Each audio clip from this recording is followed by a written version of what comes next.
definitely not going to be here. Bill. And, no, I haven't heard from him.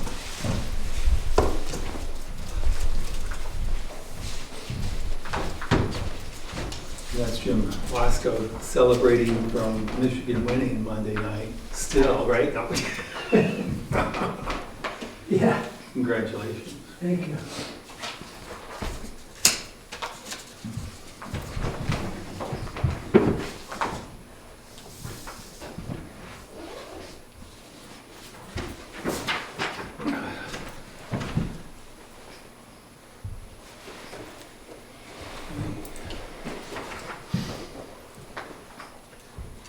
How about we call this meeting to order?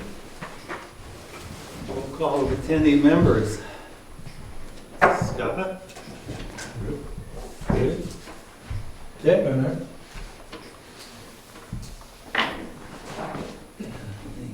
All right. Bill Terry. And that's it. Sarah's ill. She said she'd not be here. That's all she gave me, ill. Done. And Bob Thompson, hired. And that means I need to have my most senior alternate. That's not age related, by the way. Jim, I believe you're that, so. I'm like the light beer of the planning board. You'll be voting this evening. Oh, good, well then, regular beer. Okay, minutes, December 14 meeting. Any conversation about that, or do I hear a motion to approve? I make a motion to approve. Second. Motion to approve in a second. All in favor? Aye. Unanimous? Oh, I didn't hear anything, so, okay. All right. So we're going through very quickly here. It's good. We made up our time. We're already at 7:03 or 7:04. We don't have to wait till 7:05 for public comment. So we have public tonight. Thank you for being here. Thank you, guys. And let's see, any comments for anything that's not before the board this evening? Give plenty of opportunity for comments. Any dirt on Frank DeFruscio? You know, anything that, you know, general blackmail? Well, there may be, Okay. but he's probably the one who told you about it. Oh, goodness. Yeah. All right. So presumably I have to wait till 7:10 for the public hearing. You're the chair. I can set my watch ahead. Where's Einstein when you need him? I just want to say hi to Scott. I haven't seen him in years. I used to change your diapers when I was your babysitter. There you go. You're on Right camera. along now. Oh, that's right. I'm on camera. Well, they know the Carlsons. So. Well, you know how to make time fly, I'll tell you. Well, Nice to see you. more blackmail, right? All right. If somebody shows up in like 5 minutes saying, where is the public hearing that should have started at 7:10 and I'm 5 minutes late, Start over. you will start over. But until then, let's get this thing started. Welcome, any of you folks are here for this public hearing. We'll open it. We just did the who's on the planning board. The only person that wasn't mentioned is one of our alternates, who probably is better known than all the rest of us, and that's Sherry Dougherty. Everyone else made their name known, so I just want to make sure you're recognized as one of us, so you can't hide in the anonymity. But you're not a voting member tonight, so ignore them. No. Oh, goodness. I just finished dinner, so I'm kind of like on a food high. And, I don't have food coma. Yeah, that was why I just got here in time. All right, so voting members are going to be the same members we just talked. Procedures for a public hearing. You guys have all probably been to a public hearing before, but the deal is that anybody who wishes to be recognized needs to be recognized by me. I'm the chair. Most usually I'll give you your opportunity to say whatever the heck you want. If you start getting pacey, I'll tamp it down. And we have an application for a 3-lot subdivision. And the property owners are, I hope I'll get names correctly pronounced, Charlene Rao, Ingrid DeWitt, and Christian Carlson. Property of the proposed subdivision is at Tin Mine Road and Switchback Road, tax map V-03, lot 25-3. A lot of dashes. Okay, so who is here to present? I am. And would you please identify yourself and please step forward? Thank you. I'm Brian Berlin. I'm a licensed land surveyor and licensed septic designer and employed by Horizons Engineering, Welcome. formerly White Mountain Survey. Thank you. I was kind of hoping you guys had an easel, but Well, use use this still a instead. chair. there we go. We probably have one somewhere. Back in the back we have one, but that looks like it's kind of works. So I have mounted the busy plan. There is a simpler plan that would go to the registry of deeds when and if approved. This busier plan has topo, soils testing. This would be the plan that goes to the state for their approval. So it's a minor subdivision because it's 3 lots or less. The parent tract is 6.99, we'll call it 7 acres. And the owners, all siblings, wish to subdivide it into 3 lots. Lot 1 is shown here in orange. It's actually 2.2 acres, not 2.3 acres. And it abuts Mr. DeFuscio. A perk test and soils test was dug right here, and the 4K septic area is shown, which is a state requirement. And mind you, that's 4,000 square feet shown. Leach fields today are like 400, 600 square feet. They're much, much smaller. Proposed well location is here. Proposed driveway is here. Lot 2 is shown in blue. It has 2.3 acres. Its soils tests were conducted here, and the 4K septic area is shown. Potential well location there. Driveway location there. Let me be your easel. Oh, okay, thank you. Driveway location there.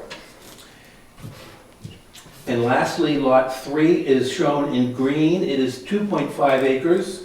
It has its frontage on Switchback Road. Its proposed driveway is here. Its soil testing and 4K area is here. And its well is right there. And these are all potential. People can change these locations with further testing and engineering, but we have to prove to the state and you that the lots are buildable. And I believe this plan does that. What are the frontages on the 3 lots? Yes, on Switchback Way, they have 215 feet of frontage. The orange lot has 163 plus 52, so it's got about 210. And the same is true with the blue lot, having at least 200, 142 on a curve and 74 on the straightaway right there. So both are, I'll say, significantly greater than 200. Wetlands do exist. They were delineated by a wetland scientist known as Peter Cooperdock. We have a wetland area here, and the 50-foot wetland buffer is shown in very light line around it, where there's no septic inside of it or any disturbance proposed. There's a ephemeral stream, per Mr. Cooper Dock, who's the natural scientist here, that flows to a culvert crossing the road. There is stream flow bisecting the lot right here, which has a 75-foot setback, and those setbacks are shown again in light lines all along here, and there's no septics or infrastructure proposed therein. And lastly, a small wetland here and a linear wetland there, each with a 50-foot setback applied. Reviewing your zoning, I'll say your zoning is kind of unique in that you adopt the state highway DOT standards for site distance. So we did a site analysis for each of these 3 driveways. They're shown in this lower left-hand corner, and there was daylight between the line of sight and the ground profile. So in my opinion, as a licensed land surveyor, these driveways do meet DOT What's more site common? distance requirements. Pardon me? What's more common? You said we were unique in that we made. What's more Some common? towns have their own, like, many towns have 275 for rural road. Mhm. Because you adopted DOT, you want 400 feet. So you're stricter than most. Thank you. I want to compliment you, because this town's unique also in that you actually posted the application on your website, and I don't even need to bring this plan anymore, I could have just shown you my phone. It's really amazing. Not with my eyes, no. The plan has been submitted to the state for their approval. We'll probably hear from them in maybe less than 10 days. The snow has probably slowed them down. They're also down to 2 reviewers in the whole state right now, which is We're still waiting. criminal of our We're still government. waiting on the hearing we had last month Yeah. for an approval on a 2-lot subdivision. Mhm. And that was, what, 5 weeks ago, 4 weeks ago? Yeah, week before, yes. Yeah, so So- they're backed up. But luckily, we can do these things concurrently. So this evening, I'm seeking conditional approval from you. That'd be the best I can do, because I still got to put the pins in, show them on the final Mylar, get Mr. Cooper Dock to sign the final Mylar, and get all that stuff back to Get us you. all the copies, right? Yep. Yes. Does anybody out who's sitting out there need to come up and take a look at this or be closer to take a look? Please, please do that. Thank you for being my easel.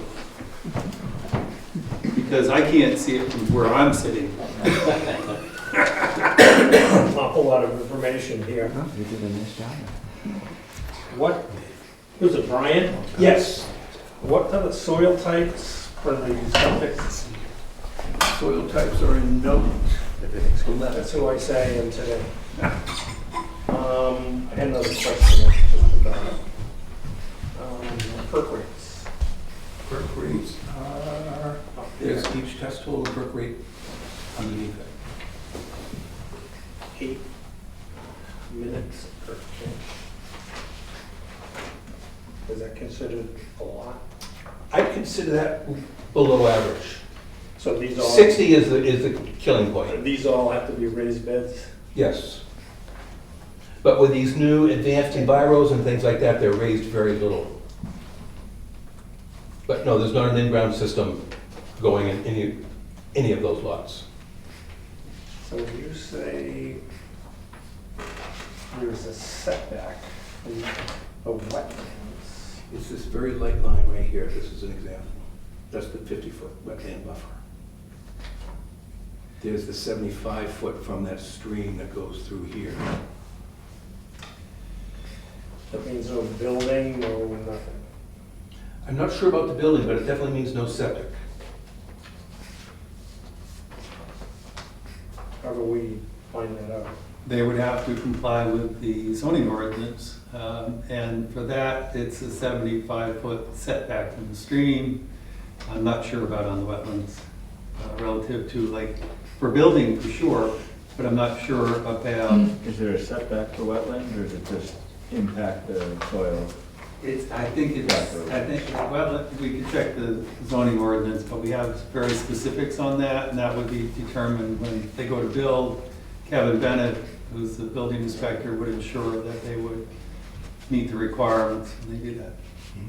So if I see, I'm just kind of trying to figure this thing out. You've got a potential well location here, but yet you've got a buffer zone goes around here, so we have, you're encroaching on the buffer zone, is that? No?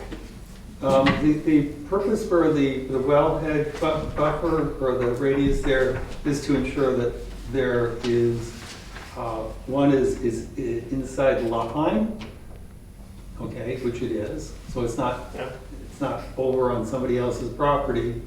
And the other would be to ensure that the building is not inside that, well, actually, it could be inside. Allow me to correct you and say that the septic is not allowed inside. the Septic's not radius. allowed, yes. But buildings are Building, routinely in there. building are. Oh, yeah. They are. Oh, yeah. I'm Wells are I'm often- correcting myself as I said Yeah, it. wells are often 20 feet from the house. That's not When unusual. you say setback to me, that means nothing. No, you mean setback, yeah. I mean, I- setback is a setback, unless you. We're sometimes playing cards, you know, so.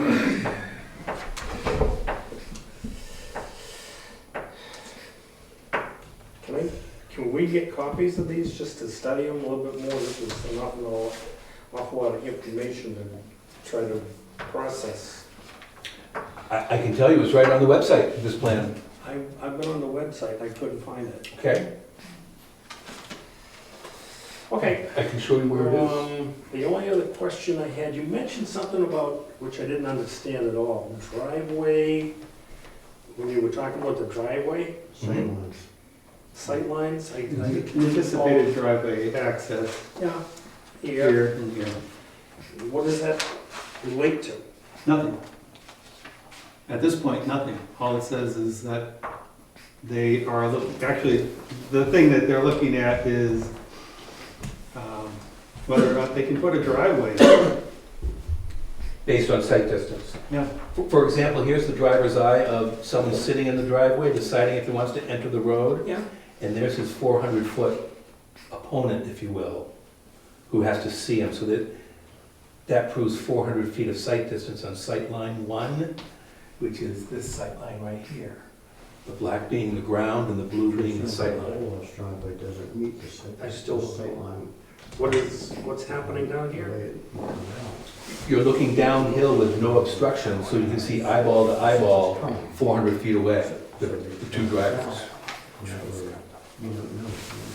And that eyeball is elevated 3 feet 9 inches per state standard. So you're sitting in your car here, someone flying up the road is sitting in their car there, you can see each other 400 feet away, eyeball to eyeball. So one of you can make a decision to brake. Okay, I'm sorry.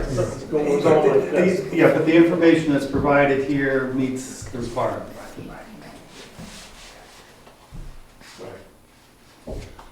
Okay, I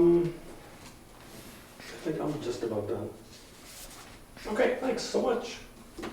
Yeah, basically in that, when somebody's ready to pull out of the drive, can they see a car coming, or can the car see them coming? Put it that way, it makes all the sense. in the Yeah, world. sorry. It's called decision sight distance. Whatever he said, I said the same thing he said, come on. Anybody else, we're good? Do we have a checklist that we can go through? Yes, we do.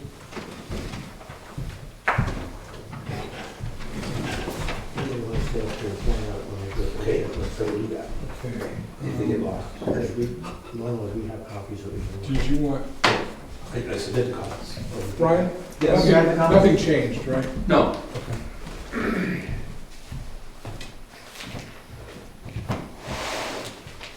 Thank you.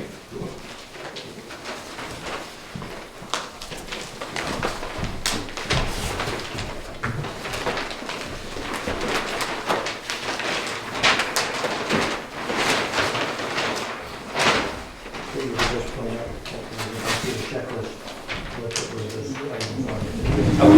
We got another one of those? And Dave, your question, is that part of the building permit?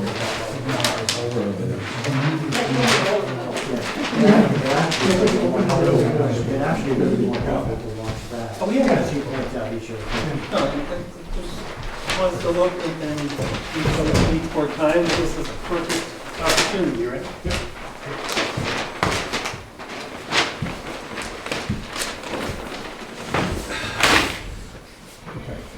On the check, David, please. on the checklist, the thing that is pending, They which is what he talked about, Brian, Thanks, Joe. is pending is the Mylar. And that, you'll provide that. We'll provide that when the monuments are in, yes. And the state approval number we can put on there. So the top portion of the checklist, that's everything that's pending. Okay, title box showing name of proposed subdivision, identifying title, town, and plan date. Names and addresses of all applicants and owners, if other than the applicant of the property to be subdivided.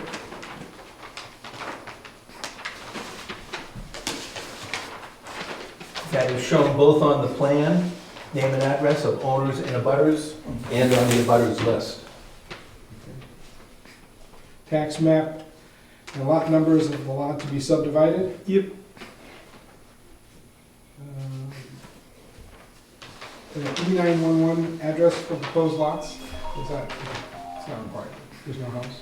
I believe that comes when the house gets proposed. Yeah, it's too Yeah. early for that. Name of zoning districts where a lot to be subdivided is located. That is note 4, being zoned rural residential.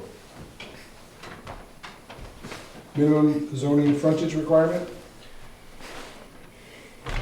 That's Also note 4. plot scale at 1 inch equal 100 feet or better. This plan is 1 inch equals 50 feet. That's better. North arrow, North arrow right here. excellent, or north arrow. Location map clearly showing centered site location and adjacent named roads. I have it in the top left corner. I think it's suitable as a locus. People have varying opinions on that, but I think you pretty well find a lot with that locus. I would agree. Name, license, number, address, seal, and signature of surveyor. Seal of signature is right there. The address is my office address, which is on the plan. Surveyor certificate statement. I'm going to say note 6 satisfies that requirement, discussing the standards used, date of the survey.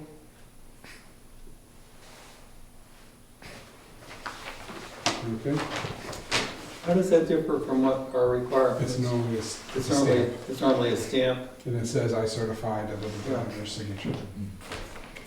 Repeat that, please. Sign. There's a stamp that normally goes on these things, where it says I certify, and then your signature. That's what we normally see. That I haven't seen. I've got my seal or stamp, but I haven't seen one that says I certify to anything, not in stamp form. Okay. I can make a language change if you'd like. Yeah, I don't think it's a language, I think it's something that we have, we put on our requirements, I think because of the county wanting that, not our requirement initially. Isn't that his stamp on the lower right? He does have a stamp, but normally it's a statement saying what he has in item, it's the stuff he has in item 6, and it's usually just a separate box. We usually have that plus the box. We've had that for almost everything that we've Yeah. seen Okay. in the last 6 or 7 years that I've been here, so. I gotta do another plan anyway, that's easily taken care of. Okay, so if we could get that, that would be great, but. Would you have a sample that I could see? after the hearing? Online, we. We have it online? Okay, all right. So that's an open. Yep. Okay, We won't hold you up for that, though. We'll Okay. ask you that, since we still have outstanding requirements for this anyway, to get it done. Right. We can use that, assuming everybody agrees to that. boundary survey including bearings and distance for all lot lines, both current and proposed, show entire parcel being subdivided with lots numbered according to Jackson's system. I appreciate you doing that. all numeric? That's- I believe that's all on the plan, yes. Existing and proposed topographic contours at 5 feet intervals or better. These are 2 foot. All zoning ordinance setback lines, building setback, and year-round streams. Yes. Soil map indicating soil types and soil boundaries with poor and very poorly draining soils. If you look carefully, you will see soil lines, and note 11 discusses what the soil types are. And they're also shown on the plan. Like 77C is a soil type, and there's a 77C right there. And most of the lot is that 77C, which is Marlow. And I learned through this job that Marlow is the state soil type, which I didn't know we even had one before. This is 79C, which is Marlow-like. It's actually a Peru. They're hard pan soils, they have shallow water tables. They're not gravel pit soils by any means. So we take that as a yes. Yeah, I think that was a yes. That was the yes. Square feet and acreage of lot to be subdivided of each proposed lot. yep, note 5. It's even in hectares, just in Yeah, case. my office does hectares for some reason. Okay. Soil minimum lot size chart demonstrating that each proposed lot meets zoning minimum lot size requirements based on section 6 of the zoning requirements. That's not on the plan, but it is on the cover letter sent you. It discusses both the state minimum lot size and yours.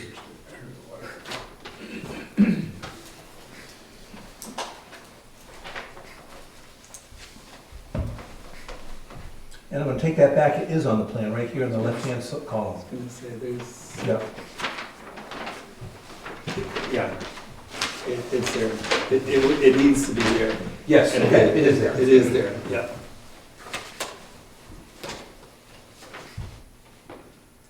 Butter names, tax map, lot numbers matching separate butters list. They are, I checked them.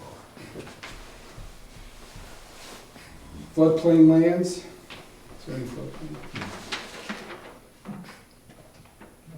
Note 9 discusses the land is not located in the flood zone per the 19 March 13 floodplain map, which is also online and a wonderful tool.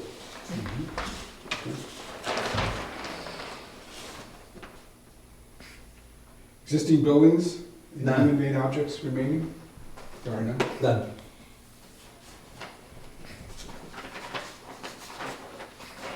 All existing and proposed easements, right-of-way, buildings, or other essential site features such as rock ledges, stone walls, and tree lines. Didn't see any ledges, didn't see any tree line, because it's all treed. It does have stone wall along the boundaries, which are shown.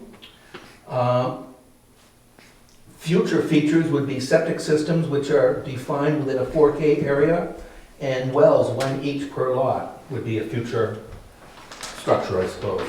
Yes. Sorry.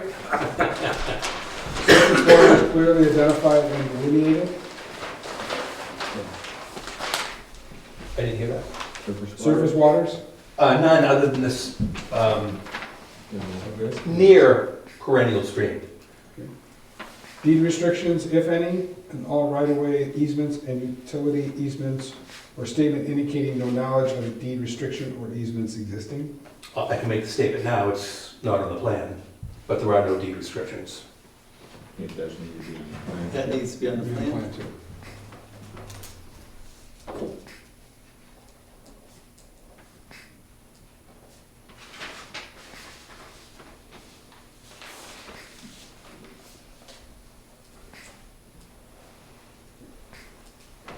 Open space to be preserved. Is there any- None. Not applicable.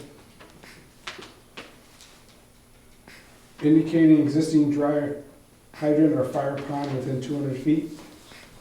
None. If a private road will be located. Well, No private roads. Good, I don't have to read that entire thing. Subdivision regulations compliance statement. I think I've got that on there.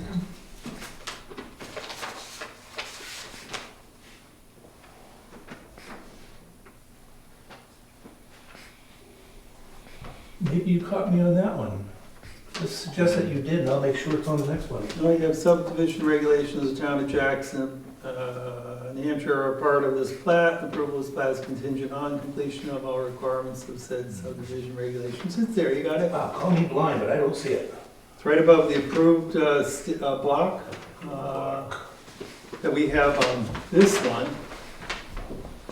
Oh, okay, maybe it's on that one, but not page 2. Yep. Okay, that's what's going on. Yep. So that's on the simpler plan, which is going to the registry. That's the legal document, if you will. You still want it on this plan? The one we have to sign is, and the one that gets registered is the one we're Okay, worried about. that would be the top page.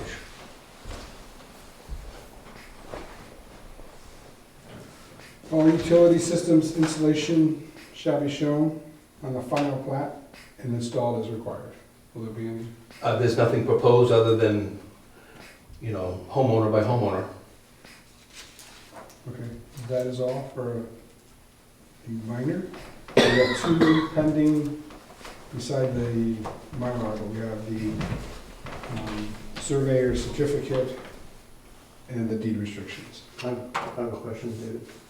On the steep part where you said there's a perennial runoff, Yes. where does that drain to? And is it in any way damaging the property below it? No, it's running to a 48-inch culvert right here. So it's just flowing across. And there's another flow right here. But I saw So the no, main flow goes through a 48-inch culvert? yes, Yeah. On tin line? On Switch that's switch back.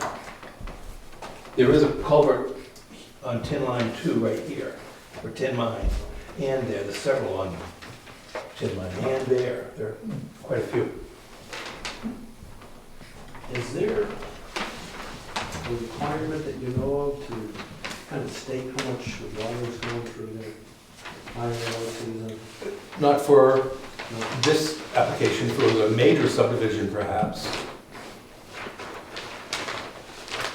The reason I asked is because the town's going through an evaluation of our culverts now, whether they need to be upgraded or not. Right, And where they are needing to be upgraded, they've noted. yep. Yeah, it's There's been some erosion on both those roads this year, there's no question. Just again? There's no question there's been erosion on both those roads this year, but not created by this parcel. I move we accept the application. with, accept it with the contingent. Or would that be approval? Oh, okay. Be corrected by the former chair. All right, I have a motion to accept. Second. And a second. Any further discussion? All in favor? Aye. And we had an aye from Bob Thompson, who's come in late, and Bob is Selectman's rep and is a regular voting member. Welcome. And so we have 7 votes for. Now, we've accepted the application, but we have to also have a motion to approve. Do I have a motion to approve? And so the motion could be done with the appropriate contingencies. I appreciate it. I could make that motion, You'd like to, please. that we approve it with the mentioned caveats. And those would include Mylar, updated Mylar, surveyor certificate, yep, and deed restriction statement. indeed restriction statement. And I'll add pin cap set. You got that? Good with that? Yes, you had it. No, I want to put it on the final You're plan. good, okay. Pin I want to make sure you have caps, all the parts, okay. Yes. I heard a second. Any further discussion? All in favor? Aye. And Don, did you get all your questions answered? Pretty much. I think, I do have a question, but I think it's further down the road when somebody owns the property and does Yeah, a true septic design. yeah, I think a lot of that's part of the building permit process. yeah. We simply make sure that the setbacks and such are shown on And well location. We try to stay out of that level of detail. I mean, we get detailed enough here when we're looking at this thing, and as you say, it's hard enough to absorb. Building codes, forget it. All right, And if I could just comfort you a little bit, the state is looking at this from a septic system eyeball too. They have to approve also. They have to approve it also. As I've walked through that whole piece of property countless times, either snow showing in the winter. In a winter like this today, been running little streams and running like that. all right. Okay, well, thank you very much. Thank you. Public hearing is closed. Our regular meeting begins. Yeah, if copies of those, please try to have those back. Any that were out there.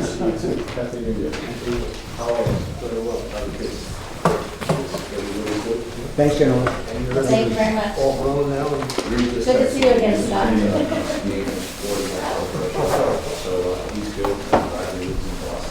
Okay. Yeah, to see it. my grandson. Ran a little bit over, but I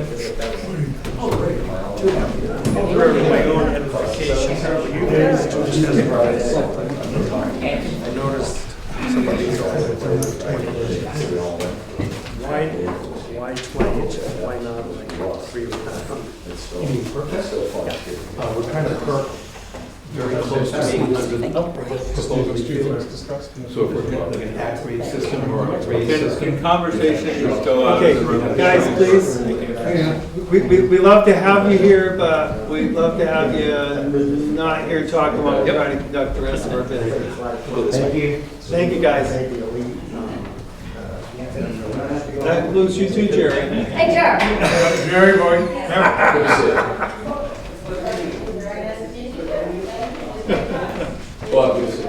Take it easy, dude. Okay. Call a regular meeting to order. Yeah. Okay,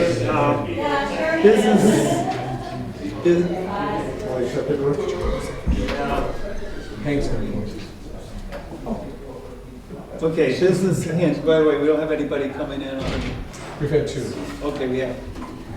Christian is still here, and Natty was here, but they just left. Okay. All right. I've become really light sensitive. And I'm starting to tear. And not from anything you say. Do they have a dimmer switch? No, it works just if I put my hat on early, Oh, okay. so. Oh, okay, you don't want to go home yet? No, I ate before I came. Pavlov's dog here. We're already. You're already to leave. Where does you want to go? Okay. All right. Let's keep on going. All right. There are 2 things that we are working on relative to the public hearing that's going to be post haste at 7:45. And that is that we have 3 proposals for warrant articles for this cycle for the annual meeting.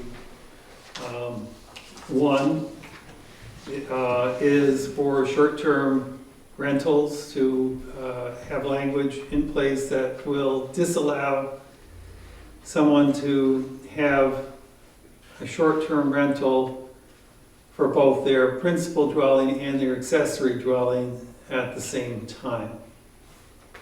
And basically they have to apply for one or the other. And Is that all districts? that would be all districts. And the language is such, as case if, we can, in the public hearing, read out the language, but it's the same that we talked about last time.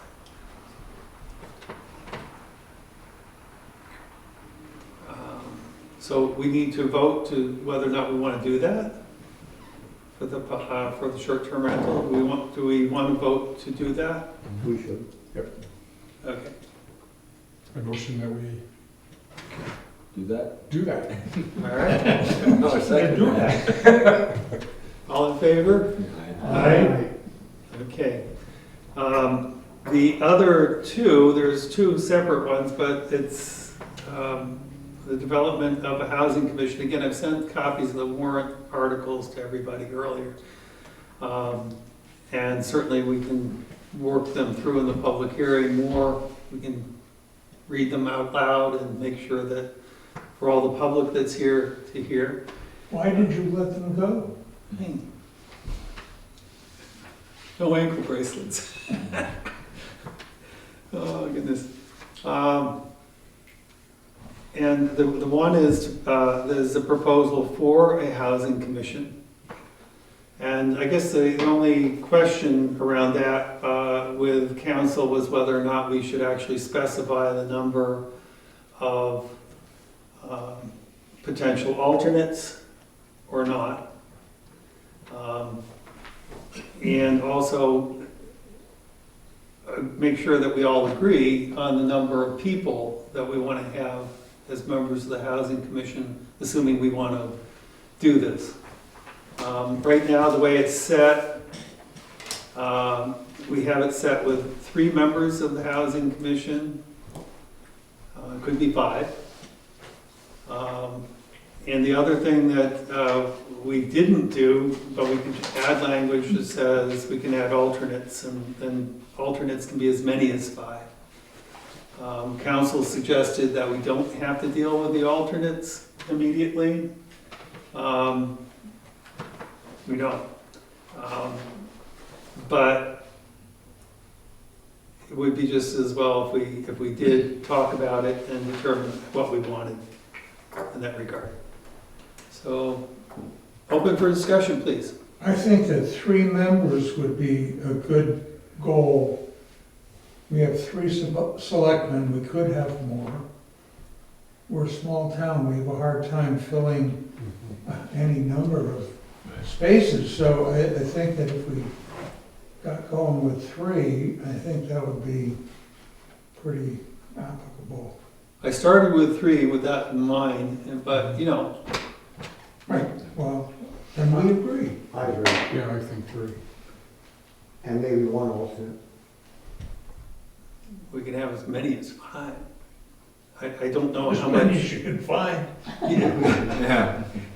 I don't know how much clamoring there will be for people to want to. Oh, I think you are. I think people might be interested in this. Yeah. I agree. So, do you want to specify, or do you want to? And if so, do you want to say 3 or 5 or 2 or 4 or 1 or what? Speaking of members or alternates? No, we've all agreed on 3 on 3, that. So I moved. I'm sorry. 3 on the regular Good. alternates. I think you have to at least have 2, because if you have 1, you really count Yeah. on that person to Yeah, show no, up all the time. I was thinking whether we should have 3 or 5. Oh, I mean, like here, we have room for 5 alternates here. But we only have 2, because we don't have a lot of people clamoring to be to sit here on Thursday night. What do you think, Scott? It's your baby.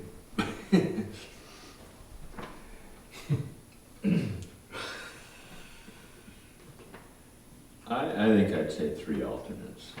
Okay, I'm good with that. And just, I think the more support, the more, I think it's gonna be a lot of work. Absolutely. So- And the number of alternates can change. I think maybe, and I'm maybe not specifying, and then we can kind of bring alternates in Even better. as it makes sense, you know, as things continue. That would make it easier, because then they don't have to adjust the language, it's currently there. There you go. So I said even better. We don't have to specify them. And we do not have to specify, that doesn't mean you're limited. The RSA allows up to 5. Who appoints? The appointments are made by the select board. It's an appointed, All plans are. select board gets to appoint everybody, except for the elected folks. That's the way it is. So we All right. can leave it, we're not gonna specify the alternate member. We won't specify, yeah. But 3 members, which is exactly how it's written currently in the warrant article, which is really good, guys. Thank you. All right. All right, the other third item is to fund the Housing Commission, because there is no Housing Commission right now, and your budget process doesn't allow you to put funding in for something that doesn't exist. We wanted to put an initial funding for the Housing Commission and make that an expendable trust fund, not knowing really how much funds you're going to need. And if you ask me, where did we come up with the number that I put in the warrant article of $50,000? That's where I got it. I mean, I think for any real projects that need funding, there's gonna need to be grants and such. I think the 50,000 is a good number, just as a, you know, if we need to do something, you know, jump on some opportunity, at least to grab it, you know, whether it's a piece of property or something. And it sort of speaks to the commitment of the town. I think 50 is gonna be a tough sell. I think so. And sometimes there has to be matching funds of some sort to show good faith by the town, so we'd have that in place. Do you think any money would be a tough sell, or something less would work?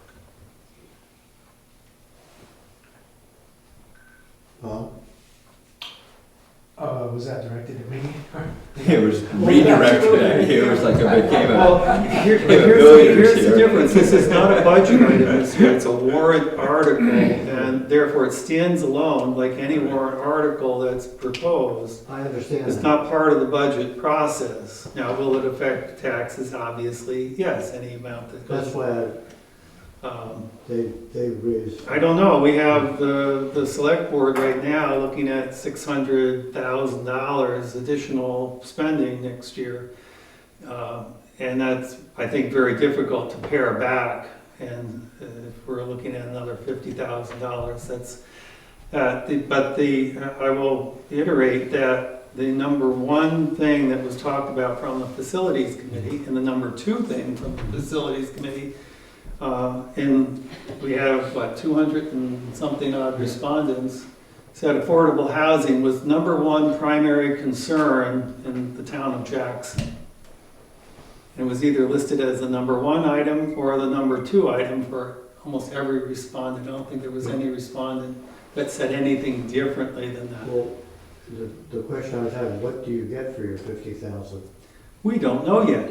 And that's part of the problem. We don't know yet. But if that is the number one principal item that the township said that was important to them, I think that's, if you say, okay, we're only going to put $10,000 in, and yet we're going to spend another $600,000 on other things, and that was the number one item, that says you don't really have a commitment to that. So we need to have a community commitment to housing if we're going to make a change in what we're doing. And $50,000 probably is way low. Well, maybe I misunderstood the purpose of the Housing Commission.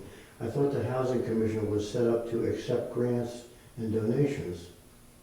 It facilitates that, for sure. Facilitates that, but how do you do that? And how do you make that happen? And how do you work that through? The dollar amounts may require, again, it's an expendable trust fund, and therefore it's going to be held in reserve. It doesn't mean they're gonna spend the money right out the get-go. But if you're gonna do a grant writing, who's gonna do the grant writing? Who's gonna do that for free? And I think that's the point that you're talking about. Yeah. It's the expenses of running that commission, writing grants, doing that type of You know, stuff. People are gonna ask what the money's for. Hiring someone to write a grant. Right, or, you know, to do some sort of audit, or, you know, like we have done in the past. I mean, but, you know, maybe a piece of property comes up and, you know, someone's willing to not completely donate it, but sell it for a low price, or, you know, as Bill said, there's no specific purpose to it, which, you know, to some degree, I think weakens it as an ask. But anything less than that is really not worth much. I mean, Bill, even 50 is small, you know, it's a small amount compared to what we're trying to do. But you know, it sounds serious. You know, where 10 doesn't, 100 probably wouldn't get passed. So it's, to a degree, trying to get what we can, knowing that we would need more from somewhere else, but at least it's something to work with. You know, 10 just isn't anything to work with. I think that in years past, when we've looked at warrant articles, and this is my first year back in 4 years, so I don't know what the process necessarily has been, but what do you, if you're putting money in establishing a capital reserve fund, what are you aiming for, and when are you aiming for it? Okay, we've got $100,000 we're putting away for a fire truck, and we expect to do that for 10 years and then have $1 million to purchase it. Or what are you going to be doing with that funding in the next 12 months? And the right answer is that for this, it's an initial fund. We have no idea. I mean, this is chicken and egg. I mean, if you knew what it was that you were trying to fund. Trying to finish and say. Yeah, go ahead. I'm sorry. Yeah. And then the other thing is, what are you going to be spending that on over the next 12 months? And so, you know, the answer of, it makes us look serious because we're asking for that much, or we pulled it out of the air. Those aren't the kind of answers that I would want to hear as Right. a select- Well, to me, So the that right answer. when I ended up asking one of those two questions, I got an answer that would lead me to believe that that's a warrant article I need to support as it's written. To kind of piggyback on what Bob's saying, I think if we create the commission and don't even put a dollar amount on it yet, and then, because there isn't time right now to properly have a hearing for it and go through the whole process of raising that money. So what I would suggest is that we create the commission and then spend a year setting up what we would think the parameters would be. And to Bob's point, I don't agree. I absolutely do not agree. The whole idea is to start a housing commission and allow them to have funding to begin. I did not pull a number out of the air that was 500,000 or 2.4 million or 5.7 million for the number one priority in this community. Number one priority in this community that we're talking about. Ahead of fire station, ahead of library, ahead of school, ahead of public safety.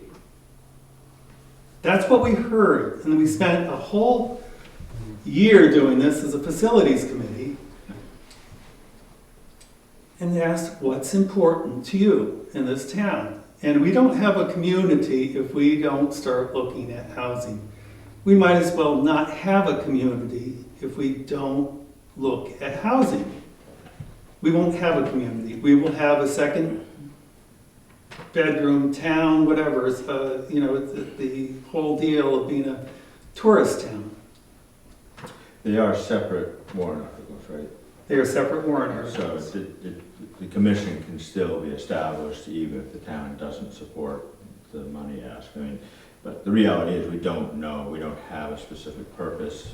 I agree that we would be a stronger case if we had a specific purpose for it. But at this point we don't, but we, having something available so that we can react quickly and not go through a grant writing process to be able to take, to do something, certainly helps. It gets them out of the gate. Do you And look expect, at, do go you ahead. look at Jackson as your housing commission's point of view, or are you thinking that more regionally? I think more Jackson.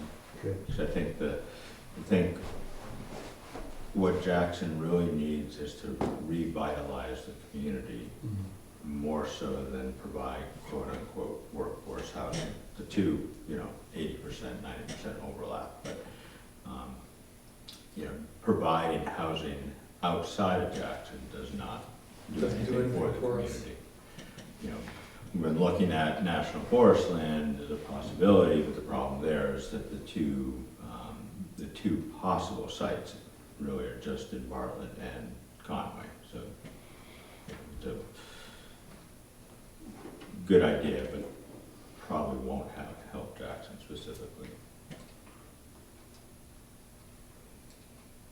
Yeah, I mean, I don't think the number is that high, but I do think people are gonna ask, what's it for? And I think if we can come with an answer to that, because they're gonna ask for it, they're gonna say, what is the money for? And that has to be answered. Yeah. To have some, I mean, it could be multiple things, it could be, this is what our goal is, this is what, not we're gonna spend X on this and X on that and Y on this, but, these are the areas that we're gonna spend. Maybe it's consulting, maybe it's bringing somebody in to evaluate, to do a survey, or evaluate the potential that's in this town, Because next year, if it really thinks about buying property, $50,000 won't buy you a stone in this town, let alone property, won't buy you anything. And remember, on money issues, or any issue, the selectmen have to approve or author, or support or not support. It's not like it's gonna be a slush fund. It can't be used for just anything. It's gonna be earmarked for housing. Mhm. And I think you just gave a good statement of all the things within that parameter that it could be used for. We don't know, like Bill said, we don't know. But maybe we would get to a consultant, maybe we'd get to a grant writer.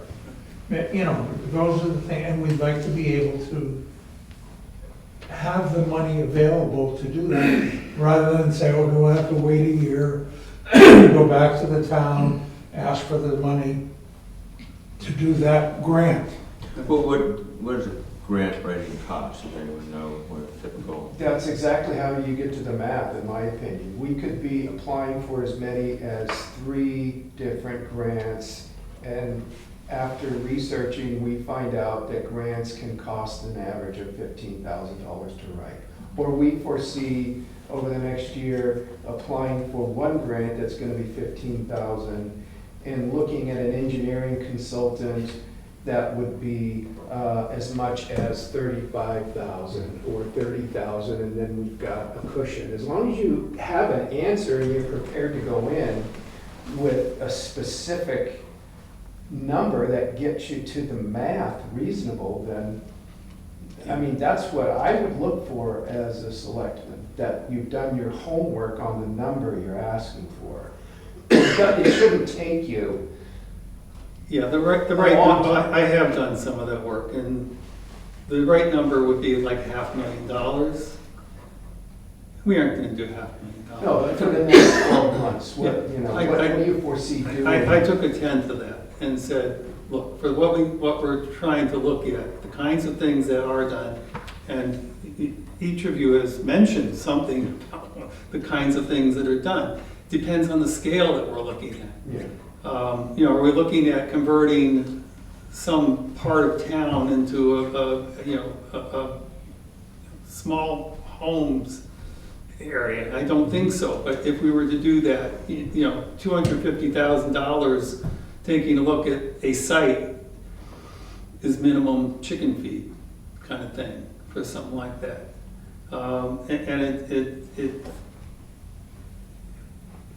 It could be big bucks, but I don't think we want to start on that scale. I think we want to start on the smaller end of the scale where we are looking at grants. Where we're looking at things where we can encourage or talk to or work with potential property owners, you know, to figure out how to do this. The commission shouldn't simply be sitting on their hands saying, well, you know, we're a housing commission, but we can't do anything because we don't have any funds to do anything with it. But it sounds like, if nothing else, we're gonna need grants, right? And so, I think 50,000, grants would chew up 50,000 pretty quick, and so that's a pretty good answer, because we're gonna need it anyhow for that. You know, real quickly, it looks like, Do we have a regional, you can talk to the New Hampshire Housing, whatever it's called, but yes, there's a regional, we're like a New Hampshire, like a state institution. We have a Mount Washington Valley Housing Commission. right, yeah, Yes. that's what I was referring to. And where do they look to cite possible? I mean, I think they're looking to site, you know, for housing, you know, throughout the valley. Their primary consideration is where most activity is for affordable housing, and that is anywhere where there's the access to public water and public sewage. Right. We have neither available generally. We have public water, but only in the very limited district area. So They are interested in Jackson, and Jen would like to be at one of our meetings. But as Bill said, it's, you know, it's hard to make things happen here. Yeah, because they're looking at some property in Concord to see how they can fund it to buy it, Right. to convert it. So that commission is looking to buy property to convert it to affordable housing. so that's a whole different scale and schedule of what. And real quickly, it looks like 1,500, 3,500, you know, is about the scale of what we'd be looking for. And so 50,000 is 10 to 15, you know, 10 to 15 or 15 to 20 grants, it seems pretty reasonable. And it's an expendable trust fund, not a budget, so we don't have to spend it all in 1 year, depending on the amount of time it takes to ramp up. And the selectmen would be the agents to expend? And to be honest, I do not know. I think they have to be. It's an appointed board. Appointed boards generally don't have access to funds directly without approval. But I think when you set up a capital reserve fund, that the funds are distributed either by vote of the town or by the agents to expend. And generally, the agents to expend are the selectmen. That's what you said. Yeah, I think that is what it says in the warrant article. okay. So it is set up as a warrant article? Yeah, Right. Okay, that's just a, no, we aren't setting up a checkbook for a separate group of people, no. So the select board has the responsibility to obviously have some oversight. It is an appointed board as well, so.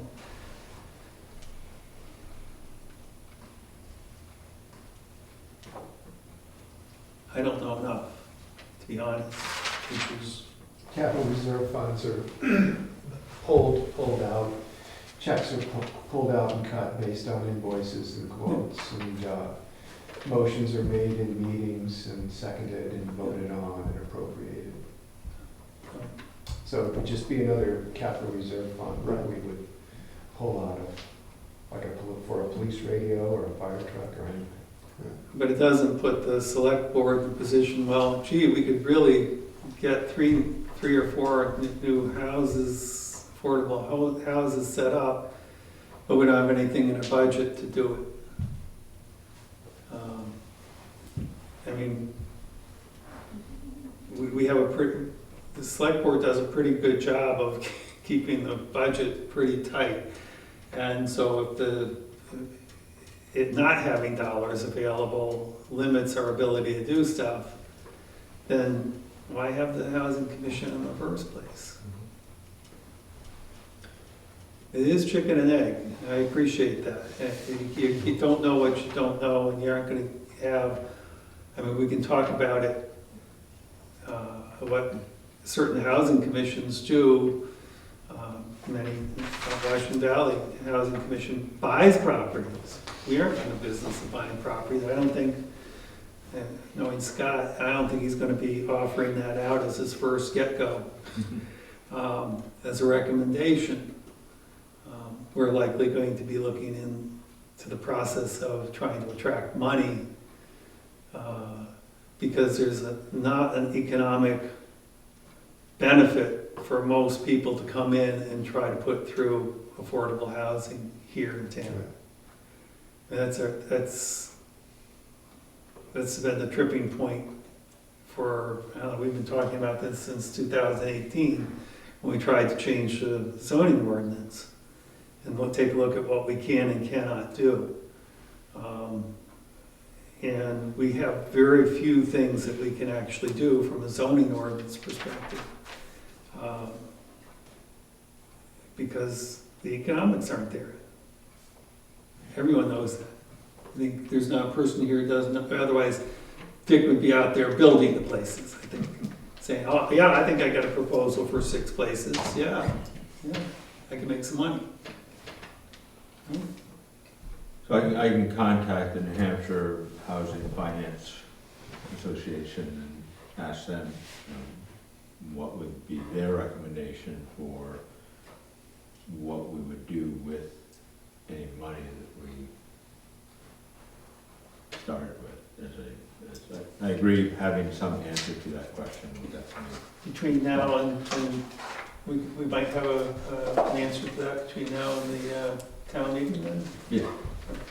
He just spent 10 minutes on the phone and came up with some pretty decent answers. I mean, it's not gonna be that big of a lift, and I think that. And I think grants is. It's not about what you get the bandwidth to do over the next 5 years. It's like you're forming a 3-person board with 2 alternates. What do you foresee? It's not a huge crystal ball, but what do you foresee doing in the next, 12 months? And is this something we should be doing every year, moving out further too? And so what happens the first year? And it's gonna go a long way towards that. And I think you did a great job this time of finding out some basic answers. We could foresee writing as many grants with an average of contracting out for grant writing services at this amount.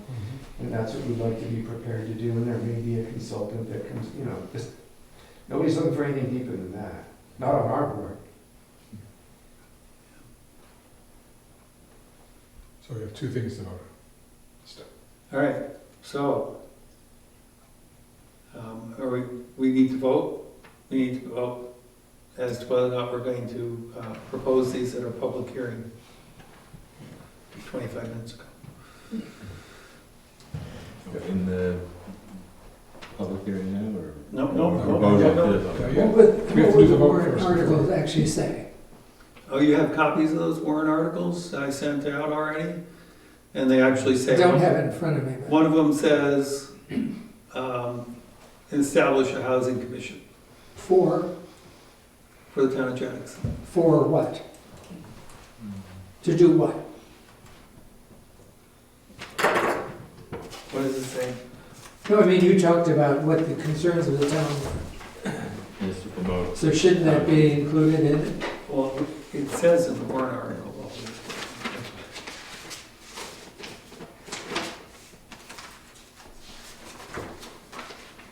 So to see if the town will vote to establish a housing commission pursuant of RSA blah, blah, blah, for the proper recognition, promotion, enhancement, encouragement, development of a balanced and diverse supply of housing to meet the economy, meet the economic, social, and physical needs of the town, Okay. viewed in the context of the region within which the town is situated, to further provide that said housing commission will, and to further provide that said housing commission will consist of at least 3, but not more than 7 members. So that's a lot of words, but what are you actually saying? We're looking to promote more housing opportunities in Jackson.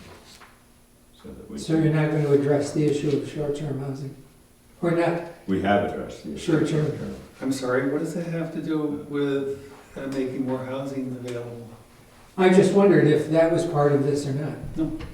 Okay. I mean, we addressed short-term already Mhm. because it was impacting housing, Yeah. or one of the reasons, was because it was impacting housing.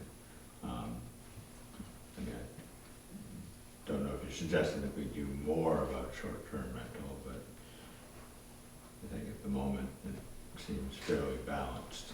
Hmm. I'm only mentioning this because in your initial comments, you mentioned that without doing anything, that it could turn into a tourist town. Now, what did you mean by that? What I meant by that is that as you and the rest of us age out, Mm-hmm. if there are no young families moving into this town, Okay. who's going to live here? Who's going to live here? You're going to have people who buy homes that use them as short-term rentals, likely, or as already. Mm-hmm. We have 500, according to the census, 495 houses, homes here in town that are full-time occupied. We have 1,130 houses. Think about that. That means already we've eroded the number of people, the number of houses that are actually available, that are being used as full-time residences. We're already there. What do we have left? We're also, New Hampshire's the second oldest state. Yeah, I understand that. Carroll County is the oldest county, and I think Jackson is. And we have the oldest average, the median age Yeah. of any town in the state of New Hampshire. So I'm going to ask the question that I've brought up a few times before. What is the limit of short-term housing in this town? Is there a limit? You gotta keep them separate. We're talking about a housing commission. Yeah, I understand that. I Right understand. now, there is no. I That is going to have understand to if there's no limit on to its short-term own. housing, why would the town not eventually turn into a short-term housing town? There is a limit. What, and that's what I'm asking, what is it? Well, it's 30 rentals per year if you're in rural. No. How many houses are designated as short-term rentals? Legally, we have no. I love what we Legally, wrote. the state of New Hampshire does not allow us to prohibit short-term rentals. Yeah, But there is a way.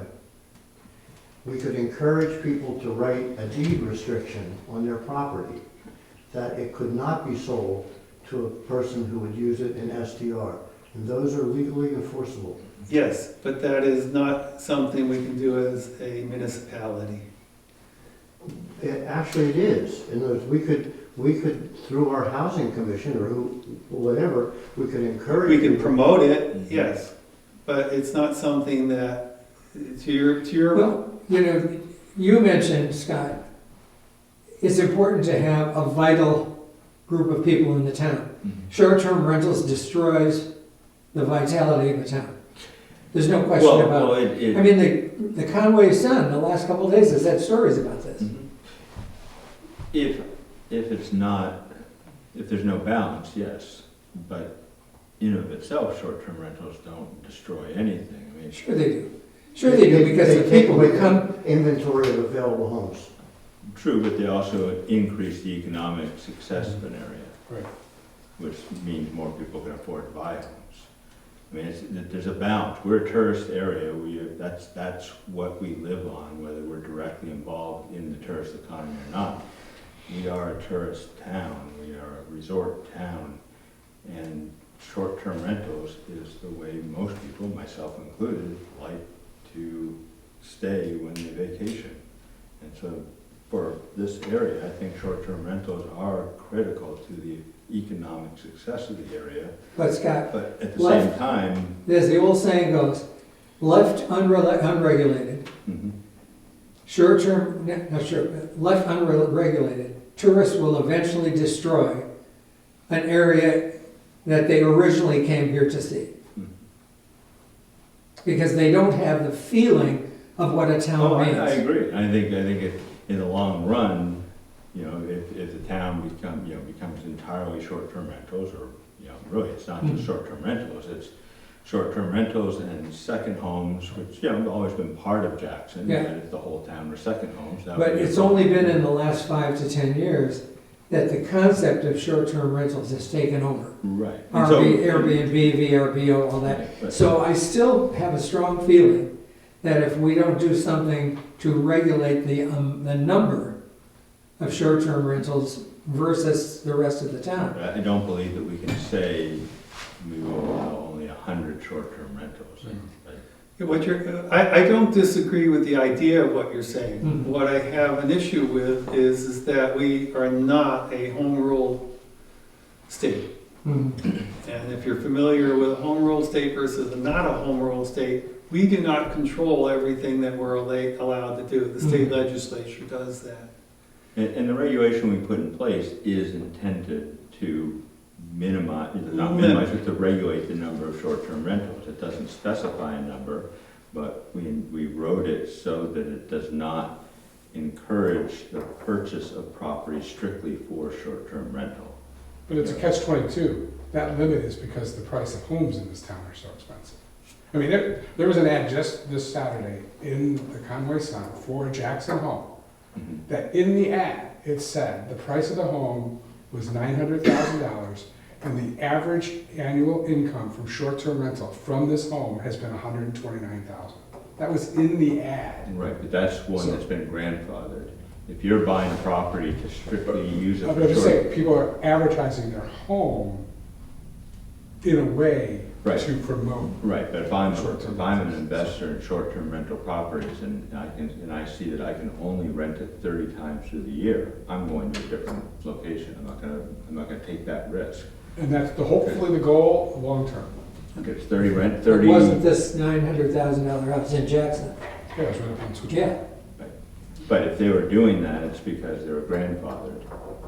But aren't we trying to do that with our first article of limiting whether Again, they yes, can that's have? another limitation that we're adding to. So we're, because everything I have heard from people outside the community is, we've done a good job. Hmm. You know, we're really trying, and I think we're still trying. Hmm. And when we enacted all this, the counter argument was not so much that we need to have more short-term rentals in town. The counter argument was that we're gonna get ourselves into court. Hmm. And we haven't. I feel comfortable as a resident here with what has been done Mhm. with short-term rentals. I just would like not to see that changed in some way.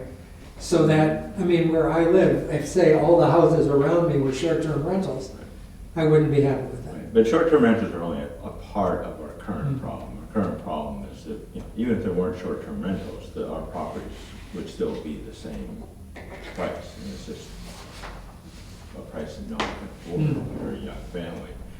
And, no one that buys properties of the cost, the price in Jackson is going to then rent out that property, in a long-term way.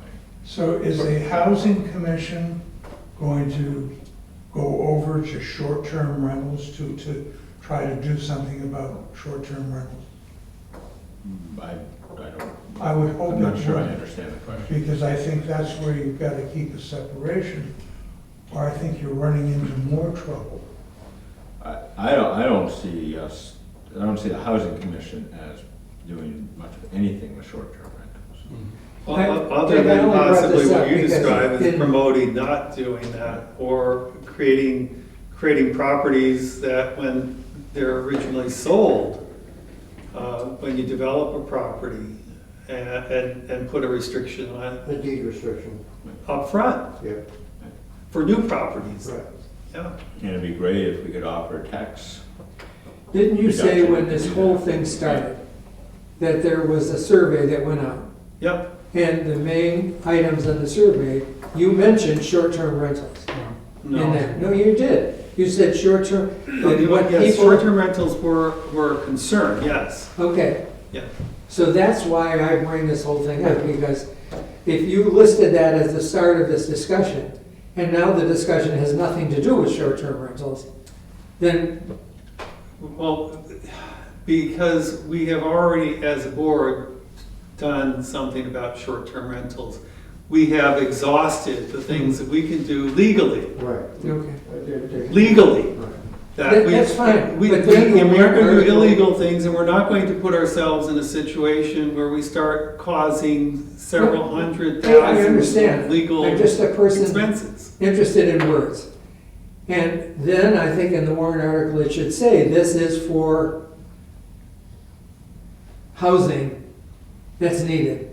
So that it's not But that's what it letting. says. That's what it says. That's what the warrant article says. That's what it To says. Develop housing for Yes. people to afford to buy. Okay, that's It fine. says a diverse supply of housing. I'll read it. Diverse supply of housing to meet the economic, social, and physical needs of the town.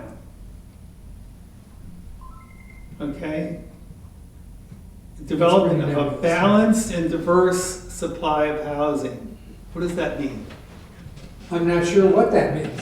Well, That's it's a a lot of lot words. design when things are worded that way, so that you've got a scope there that allows for consideration for a lot of the things that you're talking about here tonight. You're talking about a possible tax forgiveness issue. You're talking Well, I about just, possible that would have to come from Yeah. the state first. encouragement of deed restrictions and, possibilities of things like that. And the way this warrant article is worded would give the Jackson Housing Commission enough leeway to look at all those things. The scope. Because it's a complicated issue. You're right, short-term housing is a big thing, and it's right on the front page of the papers. Yeah. But it's not the only thing, and No, but this gives if the warrant article is nebulous enough, people may come up with the thought that maybe this is gonna have to do with short-term rentals too. Exactly, I mean, Yeah. short-term rentals aren't off the table for that commission.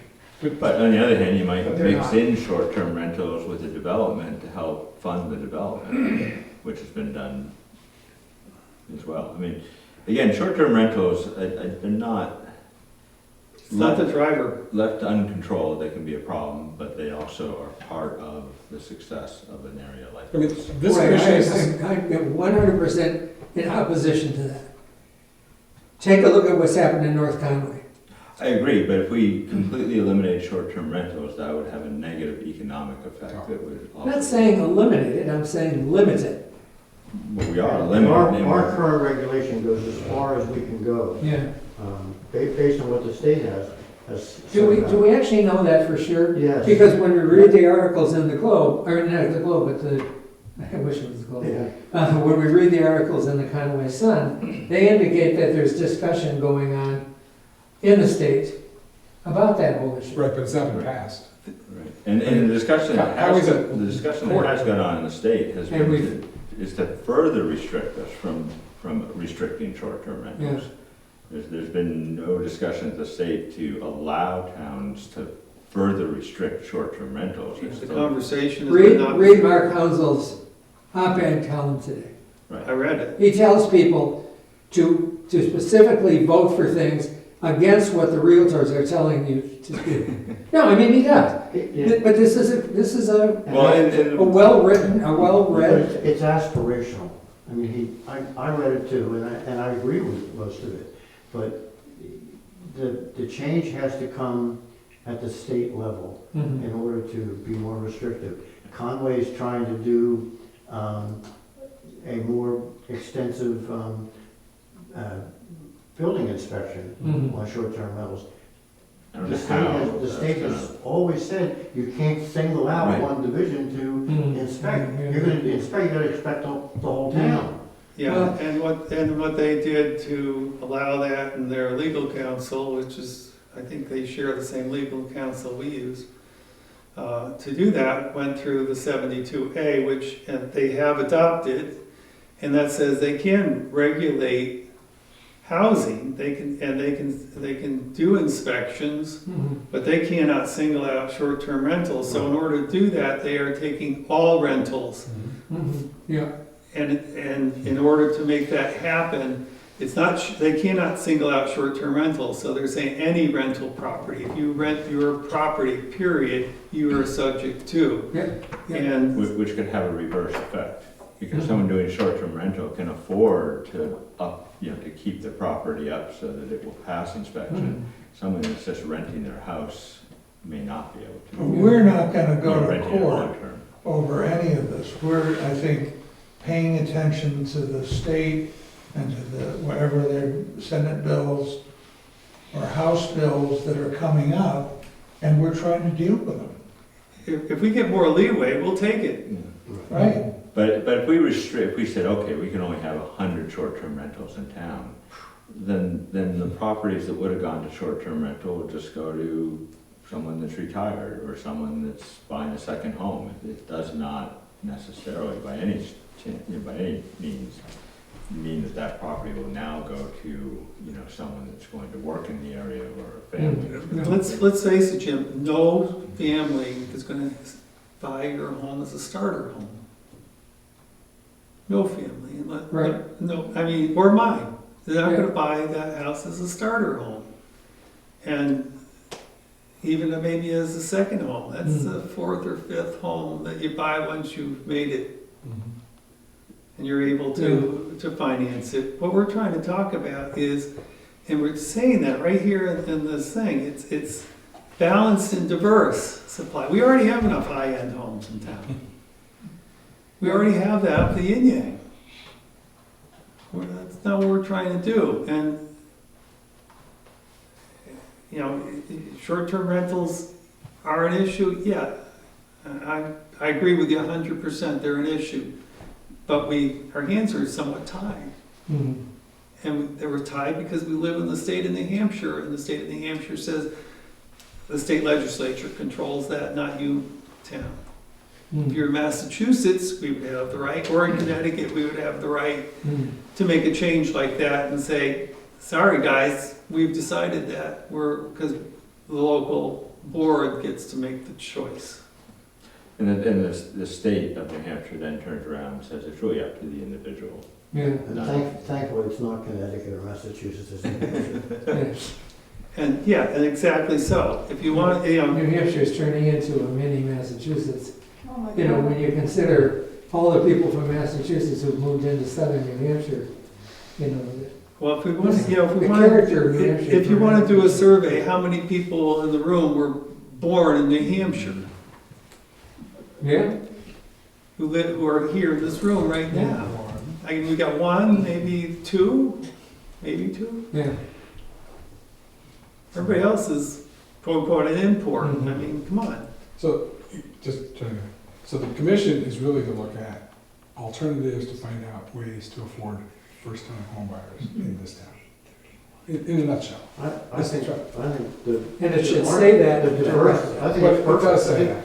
I think the warrant article is perfect. Yeah, I think it's. It says it nicely. Okay, well, if you And think it's not that's, just that's purchase, fine. it's also rent, it's getting people in. Oh, and right. out. You can buy rentals, right. I'm sorry to take up all this time, but No, it's no, just, well, no, it's and- a subject that I That's feel important. really strongly about. And I think everybody in the room does feel strongly about it, right? I mean, I heard you. we all do. We all understand it. We appreciate the concern. We appreciate the amount I'm of just curious. restriction we have on our ability to Hmm. restrict, I'm just good. which is why, and if you read the Hounslow article, basically he said, don't vote for anybody who's encouraging short-term rentals. He wasn't talking about local, he was talking about state. Mhm. Right. And that's exactly what he was focused No, on. I know. vote for the guy who's in the Senate, or gal who's in the Senate or in the House, who's still gonna encourage that. So, I don't disagree with that. Anyway, all right, are we, are we going to recommend that this go to our public hearing? Do we have anybody still? No. Okay, I didn't think so. I'll make that motion. I have a motion, do I have a second? I have a second, a motion and second. Please note that, Scott Badger and Dick Bennett, okay? Because my feeling is that, here's my own personal feeling, I would say that establishment of a housing commission is probably the first thing we have done as a town to begin to look at this and say we're going to do something. I agree with you wholeheartedly. Yeah. It needs to be done. It needs to be done, it was the #1 priority, and if we don't do this, We have to save the towns, basically, that's what yeah, we're doing. it's not gonna happen overnight, but 10, 20, 30 years out, we won't have a community. That's actually the right way to look at it, is that what we're doing now isn't gonna affect the next 5 years. It's the next 20 years. And we have to have young people coming in. And you gotta start somewhere. That's what That we gives should me be at least doing. the rest of my life to fight for a septic and sewer treatment plant in town, so we can have the density to have low-cost housing. Jerry I tried don't to know do that. how many years I have left to do that, but He tried to do it a long time ago. It didn't work. Still time. that's how you get more housing. No, for sure. It's density. It's one of the biggest hamstrings. All right, and do we vote? Vote? We have a vote, I need to vote. All in favor? Aye. Any opposed? Unanimous, thank you. All right, Now we have the funding. pardon? That was for the Did housing we- commission. Oh, okay, on the funding, we have to have a vote on the funding. I'll make motion. Have a motion?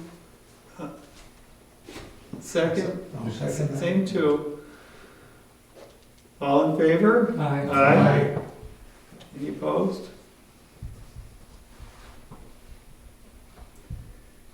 And yeah, you have to do some homework between now. Okay. Probably already got it done. I think, yeah, trust me, the number I put here is really low. It's just a start, and it'll make a difference for a start. All right, So how does this fall now? are we ready to start our public hearing? Yes. All right, our regular meeting's over. I'm going to call our public hearing. Attendees.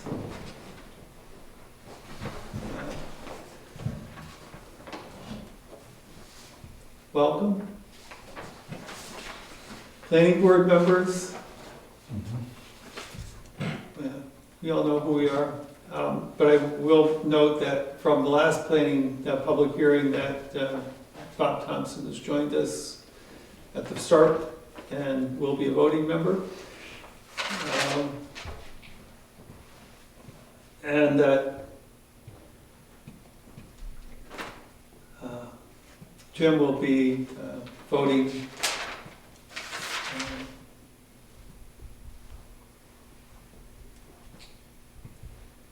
And I don't have to explain procedures because nobody's here.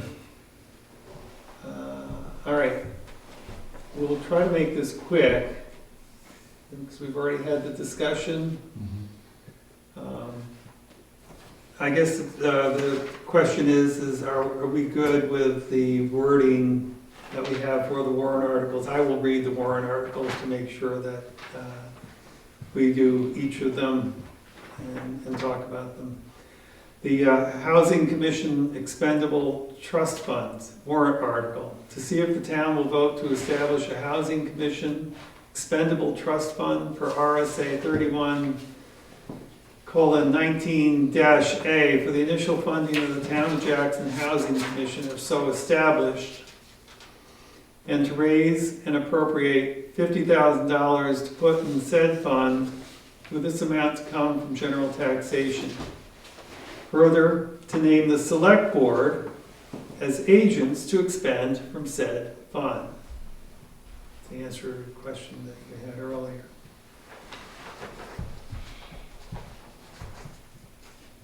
All right, is there any further discussion on that? We're good? Establish a Town of Jackson Housing Commission warrant article to see if the town will vote to establish a housing commission pursuant to RSA 674:44-H for the proper recognition, promotion, enhancement, encouragement, and development of a balanced and diverse supply of housing to meet the economic, social, and physical needs of the town, viewed in the context of the region within which the town is situated, and to further provide that said housing commission will consist of 3 members to be appointed by the select board.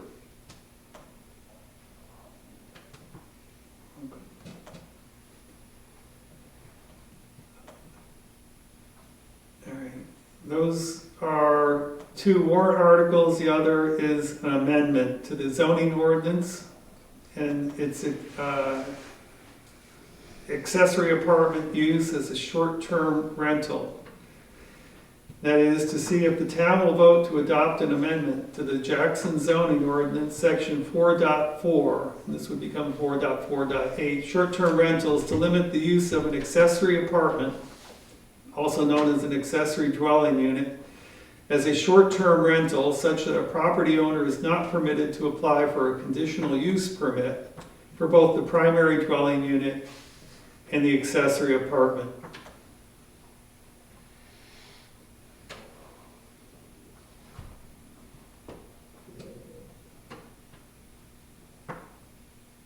And that's it. Those are the 3 items that we have for the public hearing. Any discussion? Anybody wish to represent themselves as an individual as part of the public hearing for the public hearing purposes? Comments? I can do that, I'm not voting, so Yes. No. I have no questions. Good, you're a good listener. I guess, just to have a question, the idea of limiting both the accessory dwelling unit and the main property associated with the accessory dwelling unit, they can't rent or short-term rental both properties simultaneously. They could do one or the other individually. And I guess the question is, has our attorney had any opinion on the enforceability of that? Okay. Well, the wording is that the owner's not permitted to apply for a conditional use permit for both. Right. The owner has I to apply understood for that. a conditional use permit for one or the other, so. I just wondered if that would be, again, to have a question. Are you asking about policing it, or whether we have the In other words, authority to do if that? we denied someone who has a accessory dwelling unit and a main house, if they applied for the application to do it, are we on solid ground by the RSAs to deny that? Yes, Oh, good. and it's also effective in 8 other jurisdictions currently. In fact, in some, it's prohibited entirely that you use an ADU for a rental unless you are a full-time resident. Well, for the record, the attendee to the public hearing had a question that was answered. There you go. And that is the one thing that we cannot do. We cannot prohibit somebody from renting their ADU as a short-term rental if they're a full-time resident. Right. That's not permitted. So you are correct. We did check with legal counsel, and we did check with New Hampshire Municipal Association as well, and both concurred that this was satisfactory. And again, for the record, the person asking the question is satisfied with the answer. I'll make a note of that. Okay. All right. I don't know what the exact requirement is, but I believe that if we have no changes to the warrant articles as a result of the public hearing, that we do not have to hold a second public That's hearing. correct. And seeing that the, we have agreed that we are not going to change anything. As an attendee to the public hearing, I'm satisfied. I'm confused. You're going to have to do like a motion or something. I don't. A physical motion. Yeah, okay, so I'm In going other words, what the process is, now that you've had the public hearing, you've listened to possible changes, there are none, so you just vote to, Do we have to re-vote even if Yes. there's no changes? Right. We just vote on these and then we can submit them to Joe. How about we vote that we accept the wording following the public hearing that to, Both articles and the amendment as read. as read. Is that a motion? Oh, that was a motion. That was a Second. motion. Do I hear a second? Second. And a second. Who All in seconded? favor? Catherine? Aye. Aye. Any opposed? I declare this public hearing closed. That's probably the shortest Thank public God. hearing we've ever had. Thank God. And I think we are not, we have a regular meeting, no, we never have, we are adjourned, I believe, Yes, is the we public. should close that. How about we just close, what? Right. Close out the regular meeting? Close out the regular meeting, I hear a motion. So moved. Motion. Second. Motion then second, right there. Aye. All in favor, aye, thank you. And we're 15 minutes late, I apologize. But I'm the one who should